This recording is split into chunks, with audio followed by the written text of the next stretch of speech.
My neighbor demanded I give her my Wi-Fi password because internet should be a shared resource.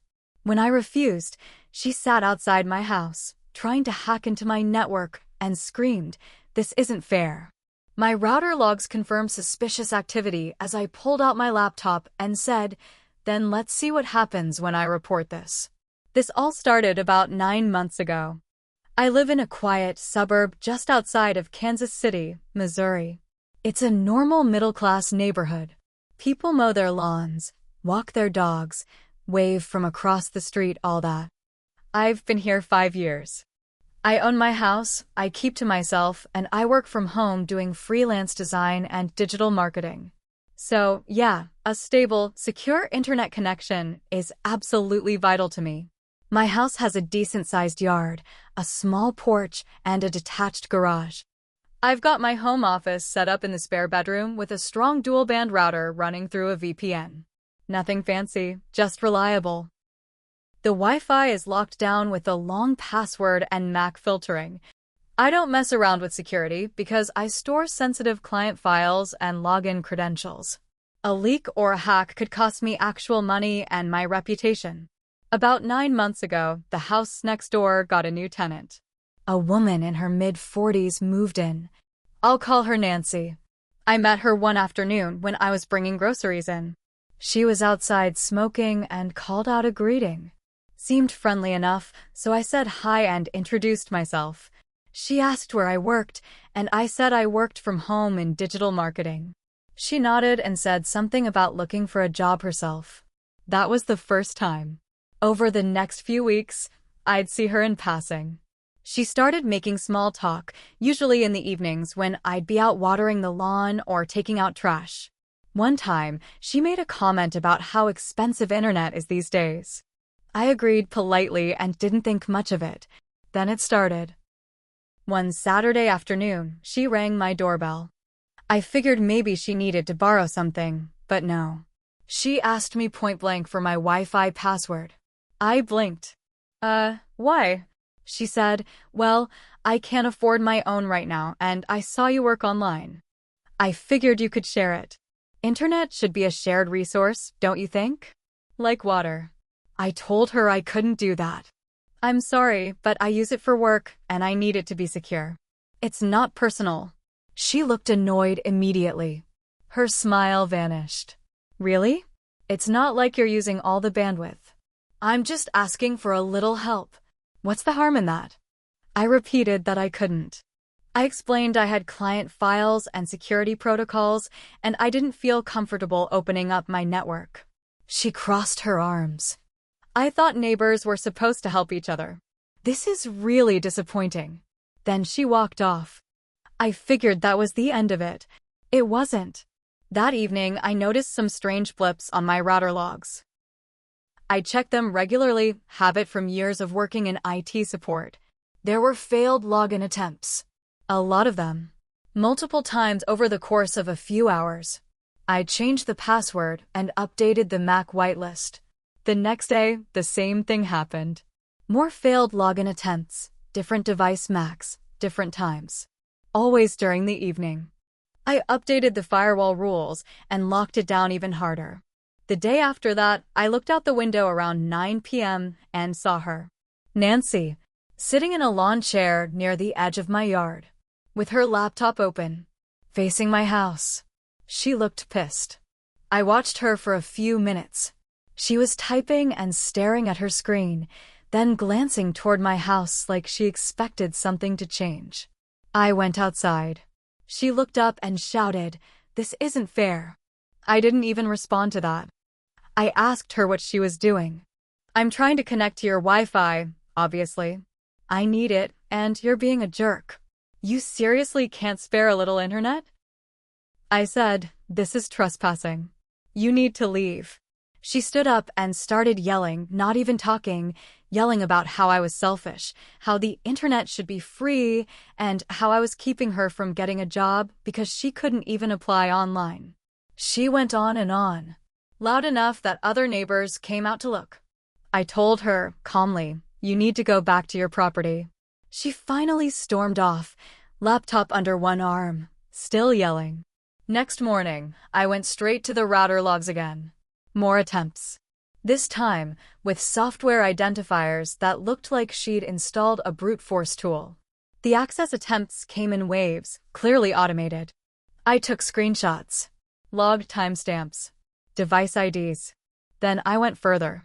I used a sniffer tool to watch incoming packets when she was outside again. Yes, she came back again the following night. Her device was hammering my IP with requests, clearly trying to bypass the password. That night, I walked outside again, laptop in hand. She was in her chair again, muttering to herself, working on her laptop. She didn't even look up. I said, "Nancy, I have router logs showing unauthorized access attempts. I've got packet data. I've got your device ID and timestamps." She looked up. "So what?" I said, "Then let's see what happens when I report this." She froze. Her face went pale. She stood up slowly, closed her laptop, and without a word, walked back to her house. The next morning, things were quiet. Too quiet.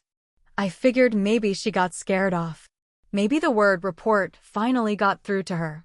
But I wasn't about to let my guard down. Around noon, I got a call from my internet provider. Apparently, someone had called in pretending to be me, claiming there were connectivity issues and asking for account access and to reset the Wi-Fi password.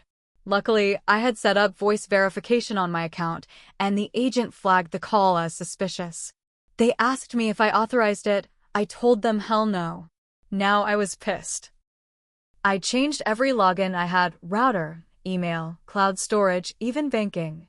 She'd crossed a line. This wasn't just someone being annoying. This was identity theft territory. I printed the router logs. I backed up everything on a flash drive. I even took video with my phone the next time she sat outside, trying again, now using what looked like a signal booster or some kind of USB antenna. That night, she screamed again. "You're ruining my life." She was actually shaking her laptop in the air like it was my fault her programs weren't working. I didn't go outside this time. I filmed from the window. I had enough. This wasn't going to be a neighbor dispute anymore. This was straight-up harassment and illegal access. I contacted a local attorney and explained everything. He told me to file a police report immediately and bring in all the documentation. So I did. Every log, every screenshot, every video. I gave it all to the officer at the precinct and explained what was going on. They took it seriously, to my surprise. Apparently, it wasn't the first time someone in the area had pulled similar stunts. But this level of persistence? Sitting outside someone's house with a laptop for days? That was new. Then things got weird. A couple of days later, I started noticing strange cars parked across the street. Not the usual neighbors or guests, different cars, different times. And they'd only stay for a few minutes before driving off. I thought maybe I was being paranoid until I saw Nancy walking up to one of the cars and handing something through the window. I couldn't tell what it was. A flash drive maybe? Papers? I couldn't see clearly, but it felt off. Later that same day, my email account pinged a security alert. Someone tried logging in from a different state. Then my freelance platform flagged suspicious login attempts. I was being targeted. It hit me hard. This wasn't just about Wi-Fi anymore. She was trying to mess with my livelihood. I locked everything down even harder. Multi-factor authentication, new passwords, new routers, backups encrypted and stored offline. I even got a second internet line installed under a different ISP, separate modem, different IP, and moved all my work devices to it. That same night, Nancy came to my door. Knocked twice. I didn't answer. She knocked harder. Then she started yelling again. "You called the cops on me? You think you're better than everyone? You're just another snitch. What, you gonna get me arrested for using the internet?" She actually said that.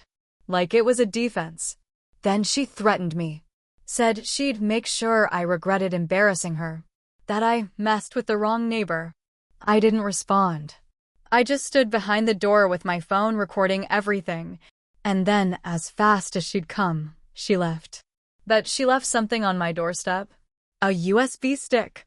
Just lying there. I didn't touch it. I called the police again and handed it over. They came by, asked some questions, took more of my notes and videos. The officer told me straight, don't engage her anymore. Don't even speak to her. Let them handle it. But Nancy didn't stop. She started trying to get other neighbors on her side. She'd go door to door talking about how I was bullying her and trying to ruin her life. She told one neighbor that I hacked her computer, that I was spying on her, that I was stalking her. One neighbor, Dave, lives across the street, pulled me aside one morning. She's been telling people some real crazy stuff, he said.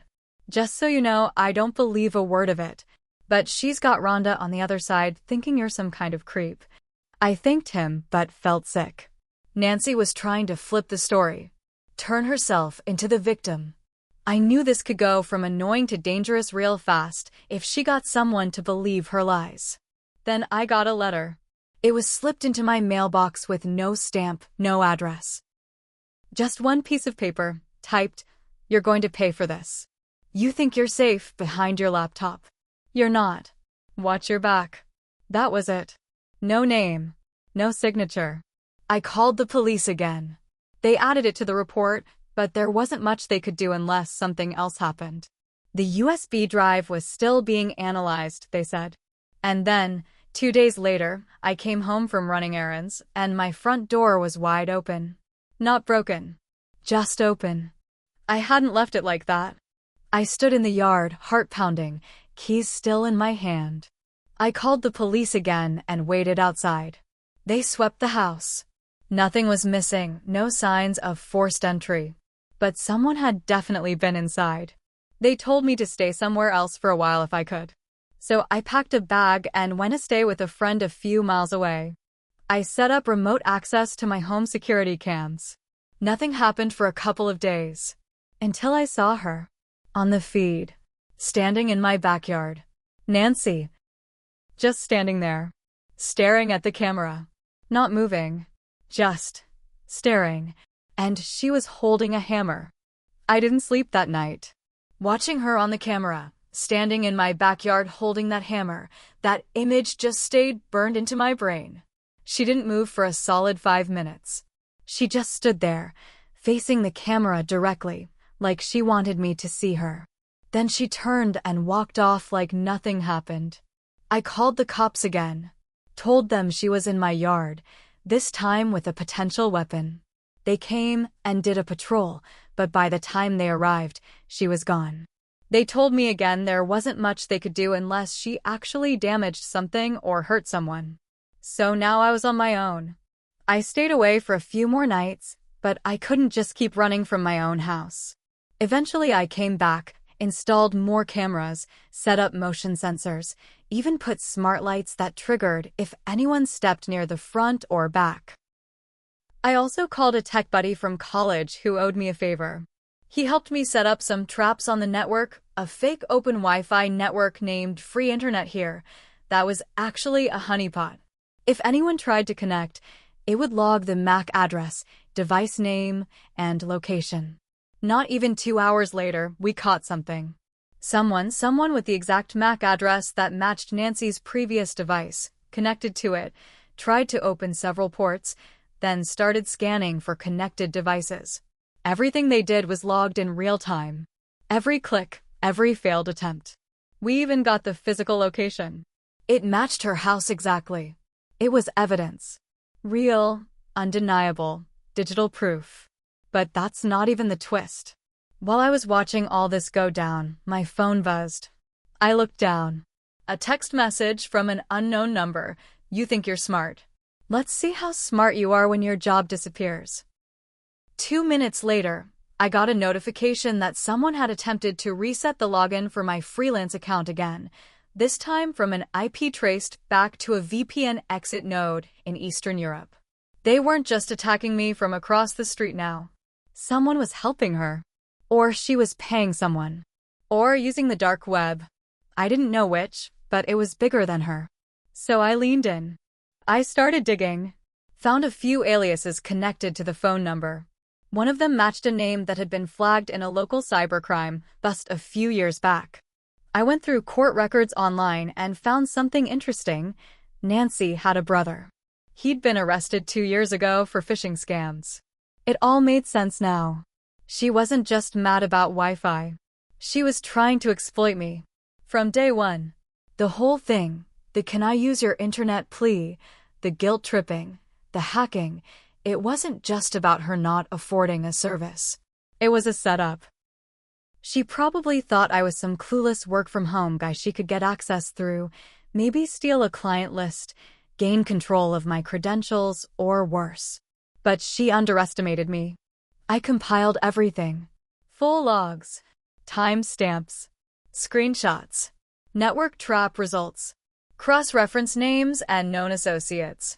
Then I sent the whole thing, neatly packaged and labeled, to my attorney, the local police, and the cybercrime division at the state level.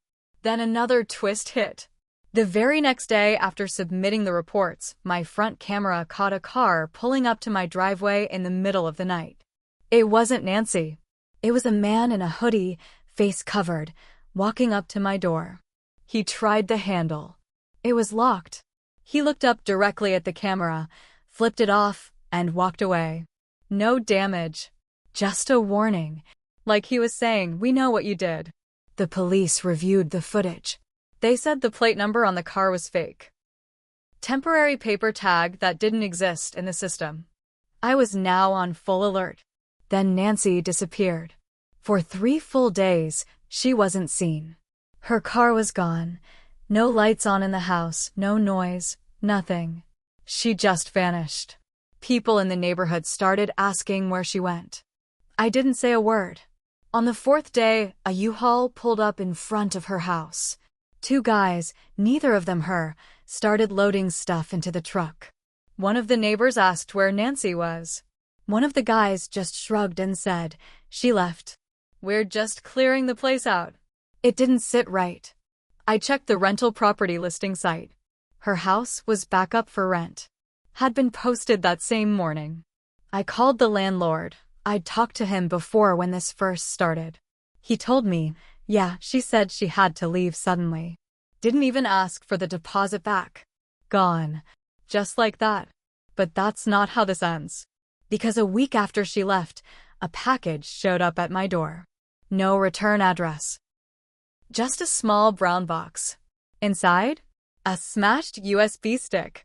And a handwritten note that said, "We're not done." The second I read that note, "We're not done," I felt something shift in me. Up to that point, I'd tried to be reasonable. I followed the rules. I gave warnings. I involved the police.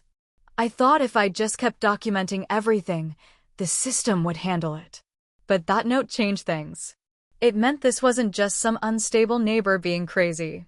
It meant she, or whoever was helping her, thought they still had power. That they could keep poking me and I'd keep sitting quietly behind my keyboard. That was a mistake. They thought I wouldn't fight back. They were wrong. I went through everything again, with sharper eyes. The USB logs, the hacked attempts, the metadata. I called in 2 friends, one a cyber analyst, the other a guy who used to work in law enforcement tech, and we went full-on detective mode. One of the devices connected to the fake Wi-Fi left behind a Bluetooth signature. A small detail most people miss. My friend traced it back to a cheap Bluetooth headset that had once been paired to a now-deleted Facebook account under a fake name that had posted photos years ago.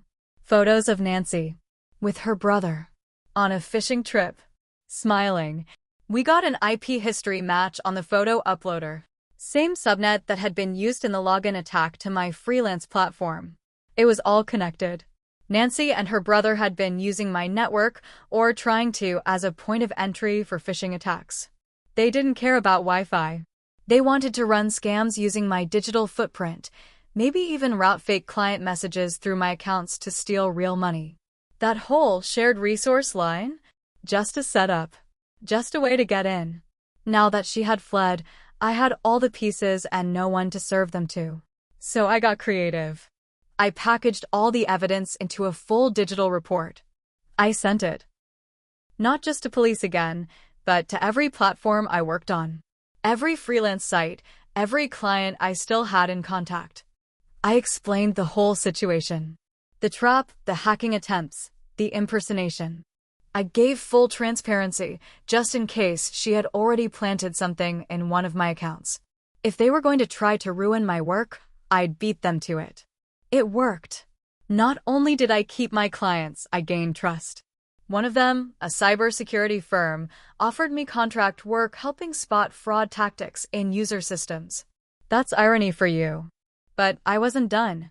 I filed a formal report with the FBI's IC3 unit, Internet Crime Complaint Center, with all the data. I included names, addresses, the USB, the Bluetooth signatures, even the forged tag on the mystery car. My lawyer helped me file everything properly. I didn't expect a fast response, but I didn't care. I just wanted it on record.